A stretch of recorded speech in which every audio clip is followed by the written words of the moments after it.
বিশ্ব রাজনীতির মঞ্চে এখন সবচেয়ে বড় প্রশ্ন, তবে কি অবশেষে মধ্যপ্রাচ্য এক সর্বাত্মক যুদ্ধের মুখোমুখি দাঁড়িয়েছে? জর্ডানে ইরানের অতর্কিত ক্ষেপণাস্ত্র ও ড্রোন হামলায় মার্কিন সেনার প্রাণহানির ঘটনার পর মুহূর্তেই অগ্নিগর্ভ হয়ে উঠেছে মধ্যপ্রাচ্যের আকাশ। মার্কিন প্রেসিডেন্ট ডোনাল্ড ট্রাম্পের সরাসরি নির্দেশে ইরানে বিমান হামলা চালানোর খবর গোটা বিশ্বকে এক নতুন ও ভয়াবহ যুদ্ধের আশঙ্কায় ফেলে দিয়েছে। ওয়াশিংটন কি তবে সত্যি ইরানের এই চ্যালেঞ্জের জবাব দিতে পুরোদস্তুর রণক্ষেত্রে নেমে পড়েছে? আজকের এই প্রতিবেদনে আমরা বিস্তারিত বিশ্লেষণ করব মধ্যপ্রাচ্যের এই ভয়াবহ উত্তেজনা এবং এর পেছনের ভেতরের খবর। মার্কিন সেন্ট্রাল কমান্ড বা সেন্টকমের পক্ষ থেকে জানানো হয়েছে যে সম্প্রতি শনিবার সন্ধ্যায় মার্কিন যুদ্ধ বিমানগুলো ইরানের বিভিন্ন কৌশলগত লক্ষ্যবস্তুতে অত্যন্ত তীব্র আঘাত হানা শুরু করেছে।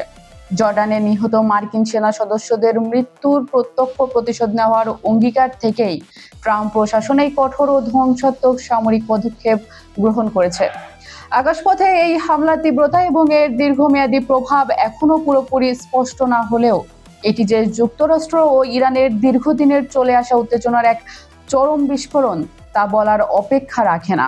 হামলাটি কেবল জর্ডানের ঘটনার প্রতিক্রিয়ায় সীমাবদ্ধ নয়, বরং হরমুজ প্রণালীতে বাণিজ্যিক জাহাজ চলাচলে ইরানের ক্রমাগত হুমকি বন্ধ করার একটি সুদূর প্রসারী সামরিক পদক্ষেপ হিসেবেও দেখা হচ্ছে। সেন্টকমের ভাষ্য মতে, ইরানি বাহিনীর যেসব ইউনিট জর্ডানের ভয়াবহ হামলায় সরাসরি জড়িত ছিল তাদের সম্পূর্ণভাবে নির্মূল করাই এই অভিযানের মূল লক্ষ্য। তবে তেহরানের পক্ষ থেকে পাল্টা দাবি করা হয়েছে যে দক্ষিণ ইরানের সিরি এলাকায় এই বিমান হামলা চালানো হলেও এতে বড় ধরনের কোনো ক্ষয়ক্ষতি হয়নি। এদিকে এই মার্কিন আগ্রাসনের তীব্র প্রতিক্রিয়ায় ইরানের সর্বোচ্চ নেতা আয়াতুল্লাহ মোস্তফা খামেনি ওয়াশিংটনকে অত্যন্ত কড়া হুঁশিয়ারি দিয়েছেন। তিনি স্পষ্ট করে জানিয়েছেন যে এই অঞ্চলে নতুন করে সংঘাত উস্কে দেওয়ার জন্য যুক্তরাষ্ট্রকে অত্যন্ত চড়া মূল্য দিতে হবে। তিনি আরও অভিযোগ করেছেন যে সম্প্রতি যে অন্তর্বর্তী যুদ্ধবিরতি চুক্তি ভেস্তে গেছে তার জন্য একমাত্র দায়ী মার্কিন প্রেসিডেন্ট ট্রাম্পের প্রশাসন। ট্রাম্পের স্বাক্ষরের বিশ্বাসযোগ্যতা নিয়েও তিনি প্রকাশ্যে প্রশ্ন তুলেছেন এবং রেজিস্ট্রেশন ফ্রন্টের পক্ষ থেকে এর সমুচিত ও বিধ্বংসী জবাব দেওয়ার হুঙ্কার ছেড়েছেন। দীর্ঘদিন ধরে চলা আড়ালে আবডালে ছায়াযুদ্ধের আবহে এই হামলা মধ্যপ্রাচ্যের পরিস্থিতিকে এক সম্পূর্ণ নতুন এবং বিপজ্জনক উচ্চতায় নিয়ে গেল। জর্ডানের হামলায় 2 মার্কিন সেনার মৃত্যুর খবর নিশ্চিত হওয়ার পর থেকে মার্কিন নিহতের সংখ্যা বেড়ে মোট 16 জনে দাঁড়িয়েছে। পাশাপাশি এই সংঘাতে আহত হয়েছেন 4 শতাধিক মার্কিন সেনা সদস্য। মার্কিন প্রতিরক্ষা মন্ত্রী পিট হেগসেথ সোশ্যাল মিডিয়ায় এক আবেগঘন বার্তায় নিহত সেনাদের বীরত্বের প্রতি গভীর শ্রদ্ধা জানিয়েছেন এবং তেহরানের বিরুদ্ধে কঠোর সংকল্পের কথা পুনর্ব্যক্ত করেছেন। আন্তর্জাতিক বিশ্লেষকদের মতে মধ্যপ্রাচ্যে শান্তি ফেরানোর যাবতীয় কূটনৈতিক প্রচেষ্টাগুলো যেন এক নিমেষে ধুলোয় মিশে গেছে। গত সপ্তাহে যুদ্ধবিরতির চুক্তি ভেঙে যাওয়ার পর থেকেই 2 পক্ষ একে অপরের বিরুদ্ধে আক্রমণ বহুগুণ বাড়িয়ে দিয়েছিল, যার সর্বশেষ ও সবচেয়ে ভয়াবহ বহিঃপ্রকাশ ঘটল এই শনিবার রাতে।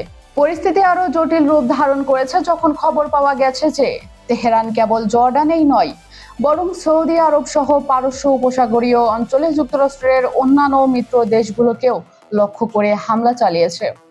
প্রতিবেশী দেশগুলোকে ইরানের এই হুঁশিয়ারি এবং আক্রমণাত্মক নীতি যুদ্ধের পরিধি আরো বাড়িয়ে দেওয়ার আশঙ্কা তীব্র করে তুলেছে।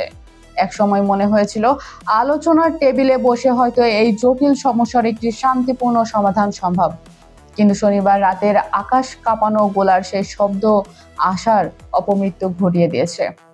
বিদ্যুৎ কেন্দ্র ও গুরুত্বপূর্ণ অবকাঠামোর ওপর মার্কিন বিমান হামলার পর ইরান যেভাবে একের পর এক পাল্টা জবাব দিচ্ছে তাতে পুরো অঞ্চলে একটি পুরোদস্তুর যুদ্ধের শুরুর আশঙ্কা এখন চরম মাত্রা পেয়েছে। যুদ্ধের এই ভয়াবহ দামামায় সাধারণ মানুষের মনে এখন কেবলই তীব্র আতঙ্ক আর চরম অনিশ্চয়তা বিরাজ করছে। কূটনীতির টেবিল ছেড়ে গোলা বারুদ আর ক্ষেপণাস্ত্রের গর্জন এখন মধ্যপ্রাচ্যের আকাশ বাতাস প্রকম্পিত করছে। মার্কিন প্রশাসন এবং তেহরান উভয় পক্ষ যদি তাদের অনমনীয় অবস্থান থেকে সরে না আসে তবে এই সংঘাতের লেলিহান শিখা গোটা বিশ্ব অর্থনীতি ও নিরাপত্তাকে গ্রাস করতে পারে। শেষ পর্যন্ত এই ধ্বংসাত্মক পরিস্থিতির শেষ কোথায় গিয়ে ঠেকে তা দেখতে হলে আমাদের নজর রাখতে হবে পরবর্তী সংঘাতের সমীকরণের দিকে। মিশকাতুল সুইটি, খবর সংযোগ।